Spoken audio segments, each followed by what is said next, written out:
প্রিয় শিক্ষার্থীরা, আশা করি তোমরা সবাই ভালো আছো। আজকে আমরা এমন একটি বিষয় নিয়ে আলোচনা করতে যাচ্ছি, সেই বিষয়টি হলো মডিফায়ার।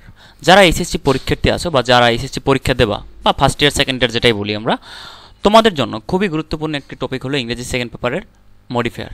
তো আমরা আজকে মডিফায়ার বেসিক থেকে শুরু করে একবারে অ্যাডভান্স লেভেল পর্যন্ত প্রত্যেকটা জিনিস আমি সুন্দরভাবে গুছিয়ে তোমাদেরকে বুঝাবো। তো আশা করি তোমরা যদি প্রথম থেকে শেষ পর্যন্ত ক্লাসটা দেখো, ইনশাআল্লাহ মডিফায়ার নিয়ে তোমাদের আর কোনো সমস্যা থাকবে না। তো প্রথমেই আমি আমার পরিচয়টা দিয়ে নিচ্ছি। আমি তোমাদের সাথে আছি আরিফ মাহমুদ, শিক্ষার্থী, রাজশাহী বিশ্ববিদ্যালয়, ফাউন্ডার এবং ইনস্ট্রাক্টর অ্যাডমিশন ক্লাসরুম। আর যে কোনো প্রয়োজনে এই নাম্বার দেওয়া আছে নিচে, এই নাম্বারে হোয়াটসঅ্যাপ করবা পড়াশোনা রিলেটেড যে কোনো প্রশ্ন, যারা এডমিশন কিংবা এইচএসসিতে থাকাকালীন কীভাবে ভাইয়া পরে অ্যাডমিশনের প্রস্তুতি নেবা, অর্থাৎ এডুকেশনাল রিলেটেড যদি কোনো প্রশ্ন থাকে অবশ্যই যোগাযোগ করতে পারো, এই নাম্বারে ফোন দিতে পারো বা হোয়াটসঅ্যাপে নক দিতে পারো। যাই হোক, আমরা মূল আলোচনায় চলে যাচ্ছি। মডিফায়ার, এই মডিফায়ার চ্যাপ্টারটা আমাদের কাছে অনেক সময় ম্যাক্সিমাম শিক্ষার্থীদের কাছেই একটা গুরুত্বপূর্ণ চ্যাপ্টার। তো জানি, বাট টাফ মনে হয় যে এই চ্যাপ্টারটা খুবই কঠিন, আমরা পারি না। বাট এইটা আসলেই সহজ একটা চ্যাপ্টার, কিন্তু আমাদের শেখানোর যে মাধ্যমটা আছে বা শেখানোর যে ওয়েটা আছে, সেই ওয়েটা একটু চেঞ্জ করলেই আমরা এটা বুঝতে পারবো। তো মডিফায়ার আসলে কি? মডিফায়ার হলো এমন একটি শব্দ বা শব্দগুচ্ছ যা বাক্যের কোনো নাউন, প্রোনাউন, অ্যাডজেক্টিভ, এখানে লেখা নয় অ্যাডজেক্টিভ, ভার্বের পূর্বে বা পরে বসে তা ব্যাখ্যা করে বা অতিরিক্ত তথ্য দিয়ে বাক্যের অর্থকে আরও স্পষ্ট করে তোলে। আমি তোমাদেরকে সুন্দরভাবে বুঝিয়ে দিচ্ছি। মডিফায়ার মানে হলো ভাইয়া ব্যাখ্যাকারী বা বর্ণনাকারী, ঠিক আছে? মডিফাই একটা নাউন, মডিফাই, এই যে মডিফাই এই শব্দটা MODIFI, মডিফাই শব্দটা হলো একটা ভার্ব যার অর্থ হলো বর্ণনা করা বা ব্যাখ্যা করা। সেইটা থেকে মডিফায়ার, মানে এটার নাউন ফর্ম হলো মডিফায়ার। এই মডিফায়ার শব্দটা যেহেতু নাউন ফর্ম, এটা অর্থ হলো বর্ণনাকারী। এটার কাজই হলো কাউকে বর্ণনা করা বা ব্যাখ্যা করা। সেটা কি? সেটা নাউন হতে পারে, নাউনের আগে বসে বা নাউনের পরে বসে সেটাকে ব্যাখ্যা করবে, অথবা প্রোনাউন হতে পারে, প্রোনাউনের পরে বসে সেটাকে ব্যাখ্যা করতে পারে, অথবা অ্যাডজেক্টিভের পরে বসে সেটাকে ব্যাখ্যা করতে পারে, অথবা ভার্বের পূর্বে বসে ব্যাখ্যা করতে পারে বা পরে বসে ওই ভার্বটাকে ব্যাখ্যা করতে পারে, ঠিক আছে? তাহলে মেইন বিষয়টা হলো যে নাউন, প্রোনাউন বা অ্যাডজেক্টিভ বা ভার্বের পূর্বে অথবা পরে বসে যদি কোনো শব্দ বা শব্দগুচ্ছ ওই যে নাউন, প্রোনাউন বা ভার্ব বলতেছি তার বা অ্যাডজেক্টিভ বলতেছি তাকে যদি ব্যাখ্যা করে, সেটাই হলো মডিফায়ার। তো মডিফায়ার সবসময় কিছু না কিছু ব্যাখ্যা করে, এটা হলো মেইন বিষয়। তাই মডিফায়ার মানেই হলো বর্ণনাকারী শব্দ বা বাক্যাংশ। এখন আমরা দেখি, এখানে এক্সাম্পল দেখি, এক্সাম্পল দিয়ে আমরা বুঝিয়ে দিচ্ছি আসলে মডিফায়ারটা কী। মডিফায়ারটা দেখো, হি ইজ এ প্লেয়ার, সাধারণ একটা বাক্য, মানে সে একজন খেলোয়াড়। তো এইখানে দেখো হি, নিচের সেন্টেন্সটা দেখো, he is a talented cricket player. এই যে হি, দেখো হি পাচ্ছি, ইজ পাচ্ছি, প্লেয়ারটাও পাচ্ছি, তাহলে বাড়তি যে শব্দগুলো পাচ্ছি দেখো বা শব্দগুচ্ছ, এ ট্যালেন্টেড ক্রিকেট প্লেয়ার, এই যে এ ক্রিকেট পর্যন্ত, এ ট্যালেন্টেড ক্রিকেট। তো এই শব্দটুকু হলো মডিফায়ার। কাকে মডিফাই করছে ভাইয়া? এই প্লেয়ারটাকে মডিফাই করছে, ঠিক আছে? তাহলে এইটা কি বলে মডিফায়ার? মানে তোমার হলো যে নাউন বা প্রোনাউন বা অ্যাডজেক্টিভ বা ভার্বের পূর্বে বা পরে বসে ওই নাউন, অ্যাডজেক্টিভ বা ভার্বকে মডিফাই করবে। ক্লিয়ার? এইখানে দেখো দ্য গার্ল, বললাম মেয়েটি। আমি তোমাদেরকে একটা উদাহরণ দিই। ধরো ক্যাম্পাসে যদি কোনো তোমার বন্ধু, ধরো রহিম আর করিম, দুইজন বন্ধু, তো চা খাচ্ছিল, হঠাৎ করে সুন্দরী কয়েকটা মেয়ে আসছে।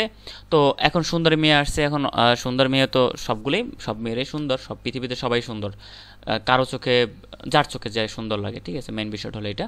তো যাই হোক, তো এখন রহিম করিমকে বলতেছে, বন্ধু দেখ মেয়েটা অনেক সুন্দর। এখন করিম রহিমকে বলতেছে যে কোন মেয়েটা? তখন বলতেছে the girl wearing a red dress, মানে লাল জামা পরিহিত যে মেয়েটাকে বলতেছে। অনেকগুলো, ধরো 7-8টা মেয়ে আসছে, এখন বলছে মেয়েটি সুন্দর। এখন রহিম তো জিজ্ঞাসা করতেছে কোন মেয়েটি? তো এই জন্য বলছে যে ও আর বাড়তি তথ্য দিয়ে দিয়েছে ওই মেয়েটা সম্পর্কে, যে ওয়ারিং এ রেড ড্রেস, মানে একটি লাল জামা পরিহিত যে মেয়েটি, সেই মেয়েটাকেই বোঝাচ্ছে, ঠিক আছে? তাহলে এই যে দেখো, এইখানে কিন্তু নাউনের পূর্বে বসে এই নাউনটাকে মডিফাই করছে, আর এটা কিন্তু নাউনের পরে বসে নাউনকে মডিফাই করছে। আমরা এখন নাউন, এই যে মডিফায়ারের ব্যাপারটা চলে আসছে, যে মডিফায়ার আসলে আমাদের সেন্টেন্সে কতভাবে বা কয়ভাবে ব্যবহৃত হয়, বা আমরা আসে পরীক্ষায় আমরা যে মডিফায়ার অ্যান্সার করতে যাচ্ছি, সেই মডিফায়ার প্রধানত কত প্রকার? মডিফায়ার প্রধানত 2 প্রকার, একটা হলো প্রি মডিফায়ার, একটা হলো পোস্ট মডিফায়ার। প্রি মডিফায়ার কি ভাইয়া? নাউনের অথবা ভার্বের অথবা অ্যাডজেক্টিভের বলি, বা যাই হোক মূলত নাউন আর ভার্বটাই বলে নাও, নাউন এবং ভার্বের আগে বসে সেটিকে মডিফাই করবে। আর পোস্ট মডিফাই কি ভাইয়া? নাউন ভার্বের পরে বসে ওই যে নাউন বা ভার্ব আছে সেটাকে মডিফাই করবে। অর্থাৎ পিরি মানে কি ভাইয়া, পিরি মানে পূর্বে, মডিফায়ার মানে কি বর্ণনাকারী। অর্থাৎ যে ওয়ার্ডটা থাকবে পরবর্তীতে, অর্থাৎ নাউন বা প্রোনাউন ভার্বের পূর্বে যদি শূন্যস্থান দেওয়া থাকবে এখানে, তাই শূন্যস্থানে দেওয়া থাকবে যে প্রি মডিফাই দ্য নাউন অথবা প্রি মডিফাই দ্য ভার্ব, যাই থাকুক, তাহলে এই যে নাউনটা থাকবে বা ভার্বটা থাকবে তার পূর্বে বসে এইটাকে, এই যে নাউনটা থাকবে বা এখানে ভার্বটা থাকবে, এটাকে মডিফাই করবে। আর মডিফাই মানে বর্ণনা করবে। আর পোস্ট মডিফাই হলো ভাইয়া নাউন এবং ভার্বের পরে বসে ঠিক তার পূর্বে যে নাউনটা বা ভার্বটা থাকবে তাকে মডিফাই করবে। আর এটার অবস্থানটা কোথায় দেখো, নাউনের আগে অথবা ভার্বের আগে প্রি মডিফায়ারটা, আর পোস্ট মডিফায়ারটার অবস্থানটা কোথায়, নাউন বা ভার্বের পরে। পোস্ট মানে পরে, মডিফায়ার মানে বর্ণনাকারী। এখন প্রি মডিফায়ার ধরন দেখি আমরা। প্রি মডিফায়ার আমরা কিন্তু আলোচনা করতেছি ভাইয়া বেসিকটা, আমরা কিন্তু রুলসে যাচ্ছি না, এখনও যাইনি। আসলে মডিফায়ার কীভাবে আসে, কীভাবে অ্যান্সার করবো, সেই বিষয়গুলো আমরা দেখতেছি। তো প্রি মডিফায়ারের ধরনটা দেখি আমরা। প্রি মডিফায়ার আসলে কয়ভাবে আমাদের যদি প্রশ্ন আসে সেখানে আমরা কী কী দিয়ে ইউজ করে, কী কী ইউজ করে আমরা সেটার অ্যান্সার দিতে পারি। আমরা অ্যাডজেক্টিভ ব্যবহার করে সেখানে অ্যান্সার দিতে পারি প্রি মডিফায়ার যখন থাকবে। আমরা সেখানে ডিটারমিনার ব্যবহার করে অ্যান্সার দিতে পারি, সেখানে নিউমেরিয়াল মানে সংখ্যা ব্যবহার করে অ্যান্সার দিতে পারি। উদাহরণ দেখি, এ বিউটিফুল গার্ল, এই যে দেখো গার্ল শব্দটা আছে, তার পূর্বে আমি বিউটিফুল একটা অ্যাডজেক্টিভ বসে আমি কিন্তু এই গার্লকে মডিফাই করতে পারছি। আবার দেখো determiner, my book this pen, এই যে পেন একটা নাউন, বুক একটা নাউন, তাহলে নাউনের পূর্বে মাই বসছে, এটা হলো পসেসিভ অ্যাডজেক্টিভ। আবার এটা কিন্তু ডিটারমিনার, ঠিক আছে। ডিটারমিনার যদি যারা জানো না আসলে ডিটারমিনার কী বা কাকে বলে বা কীভাবে ব্যবহৃত হয়, কোন ডিটারমিনারগুলো কোন নাউনের পূর্বে বসে, এটা যারা জানো না তোমরা আমার পেজে অ্যাডমিশন ক্লাসরুম, এই যে পেজ অ্যাডমিশন ক্লাসরুম লিখে সার্চ দিলে পেজে পেয়ে যাবা এবং আমাদের ইউটিউব চ্যানেলও পেয়ে যাবা। যদি না পাও আমাকে হোয়াটসঅ্যাপ নাম্বার দেওয়া আছে, ওই হোয়াটসঅ্যাপ নাম্বারে নক দিলে আমি তোমাদেরকে লিঙ্ক দিয়ে দেবো। তো যাই হোক, তো ডিটারমিনার পরে বসে মানে ডিটারমিনার ব্যবহার করে আমরা প্রি মডিফায়ার ব্যবহার করতে পারি। নিউমেরিয়াল সংখ্যা, যখন 3 বার্ডস ফার্স্ট প্রাইজ, এই যে বার্ডস মানে কি পাখি, প্রাইজ মানে কি পুরস্কার। তো এই যে দেখো তার পূর্বে কি বসে 3, ফার্স্ট মানে গেল সংখ্যা। আবার দেখো নাউন এজ এ মডিফায়ার, অর্থাৎ নাউনের পূর্বে নাউন বসে আমি কিন্তু মডিফাই করতে পারি। দেখো কলেজ মানে কি মহাবিদ্যালয়, স্টুডেন্ট মানে স্টুডেন্ট শিক্ষার্থী, দুইটাই কিন্তু নাউন। তাহলে নাউনের পূর্বে নাউন বসে কিন্তু আমি মডিফাই করতে পারছি। কি মডিফায়ার, সেটা প্রি মডিফায়ার।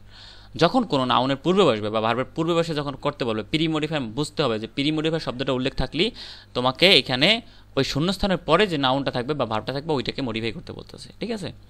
তো প্রেজেন্ট পার্টিসিপল, প্রেজেন্ট পার্টিসিপল কি ভাইয়া, ভার্বের সাথে আইএনজি যুক্ত করে যে নাউন অ্যাডজেক্টিভ ব্যবহৃত হয় সেটা কি বলা হয়, যে প্রি মডিফায়ার, ঠিক আছে। প্রেজেন্ট পার্টিসিপল, আমি আবার বলছি প্রেজেন্ট পার্টিসিপল কি ভাইয়া, ভার্বের সাথে আইএনজি যুক্ত করে, আইএনজি যুক্ত হয়ে যখন ভার্বের কাজ না করে অ্যাডজেক্টিভের কাজ করে তখন সেটা হয়ে যায় প্রেজেন্ট পার্টিসিপল। পাস্ট পার্টিসিপল কি ভাইয়া, ভার্বের ভিতরি, ভার্বের সাথে মানে ভার্বের ভিতরি রূপটা যখন ভার্ব হিসেবে কাজ না করে পার্টিসিপল হিসেবে কাজ করে, ওই অ্যাডজেক্টিভ হিসেবে কাজ করে, তখন ওটা পাস্ট পার্টিসিপল হয়ে যায়।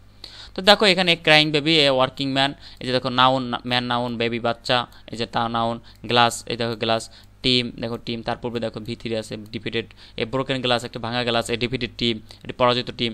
তাহলে এইভাবে আসলে মডিফায়ার হিসেবে আমার করতে হবে, আমরা প্রত্যেকটা আলোচনা করবো, চাপ নেওয়ার কিছু নেই। পোস্ট মডিফায়ারের সংজ্ঞা যদি আমরা দেখি, পোস্ট মডিফায়ারটা কি, এখন বললাম যে পোস্ট মানে কি ভাইয়া পরে, মডিফায়ার মানে বর্ণনাকারী। তাহলে পোস্ট মডিফায়ার কায়, এই যে নাউন, প্রোনাউন বা ভার্ব বা অ্যাডজেক্টিভের পরে বসে এবং তার পূর্বে যে ওয়ার্ডগুলো থাকবে, যে নাউন, প্রোনাউন, ভার্ব, এগুলোকে যখন মডিফাই করবে তখন এটাকে আমরা বলবো পোস্ট মডিফায়ার, ঠিক আছে। মনে রাখার টিপস, এই দেখো পোস্ট মানে পরে আর মডিফায়ার মানে ব্যাখ্যাকারী, অর্থাৎ পোস্ট মডিফায়ার যে মডিফায়ার নাউন, প্রোনাউন এবং ভার্বের পরে বসে, ঠিক পরে বসে এবং পরে বসবে, এগুলোর পরে বসে কিন্তু পূর্বের যে নাউন থাকবে বা ভার্ব, প্রোনাউন থাকবে, ভার্ব থাকবে, তাকে মডিফাই করবে।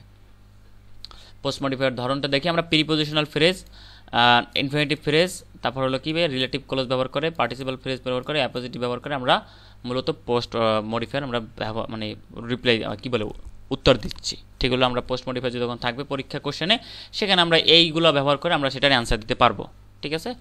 তো আমরা আসলে এখানে অনেক বেশি আলোচনা না করি, আমরা এখানে তবে এখানে এক্সাম্পলগুলো দেখা যাচ্ছে। দেখো প্রিপোজিশনাল ফ্রেজগুলো কি, এখন ফ্রেজের আলোচনা যদি না জানো আমার চ্যানেলে আছে, ফ্রেজ কি কীভাবে গঠিত হয় সেটা দেখে নেবা। The boy dash the boy is my brother, মানে ছেলেটি আমার ভাই, এটুকু বললো। বাট এখন মডিফায়ার বলতে বলছে যে পোস্ট মডিফাই করতে বলছে, ঠিক আছে।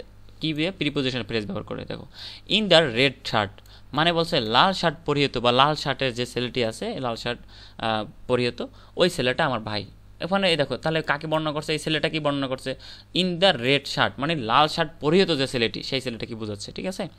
দেখো she has a dream to travel the world, অর্থাৎ তার একটি স্বপ্ন আছে বিশ্ব ভ্রমণ করার। তাহলে এই যে টু ট্রাভেল দ্য ওয়ার্ল্ড, এইটুকু হলো ইনফিনিটিভ ফ্রেজ। ইনফিনিটিভ কি ভাইয়া, টু প্লাস ভিয়ন, টু প্লাস ভিয়ন নিয়ে কী গঠিত হয়, ইনফিনিটিভ গঠিত হয়। এগুলো আমরা প্রত্যেকটা রুলস দিয়ে শেখাবো, আপনার কিছু না। এই যে রিলেটিভ ক্লোজ, পার্টিসিপাল ক্লোজ আর হলো অ্যাপোজিটিভ, এগুলো তিনটা দিয়ে একটা রুলস আমরা বানাই দিতে পারবো, সমস্যা নাই। অ্যাপোজিটিভটা কি ভাইয়া, অ্যাপোজিটিভটা কি, আমরা সব কিছু একবারে পাই টু পাই আমরা সুন্দর করে বুঝিয়ে দেবো, আপনার কিছু নাই। এখন দেখো প্রি মডিফায়ার ভার্সেস পোস্ট মডিফায়ারের কম্পেয়ারটা দেখি, আসলে সংজ্ঞাটা দেখো। নাউনের আগে বসে নাউন বা অথবা ভার্ব, ঠিক আছে, নাউন অথবা ভার্বের আগে বসে যেটা ব্যাখ্যা করে সেটা হলো প্রি মডিফায়ার, নাউন প্রোনাউন ভার্বের পরে বসে যেটা ব্যাখ্যা করে সেটা হলো পোস্ট মডিফায়ার। মূল শব্দের আগে বসে আর মূল শব্দের পরে বসে, পার্থক্য এটুকুই। নাউনের অর্থ আগে স্পষ্ট করে, বা মানে নাউনের অর্থটা এখানে আগে স্পষ্ট করে, মানে আগে বসে। আর নাউন বা প্রোনাউনের ভার্বের অর্থ পরবর্তীতে বসে, মানে এইগুলোর পরে, যে নাউন প্রোনাউনের পরে বসে এটাকে ব্যাখ্যা করবে, দ্যাটস ইট।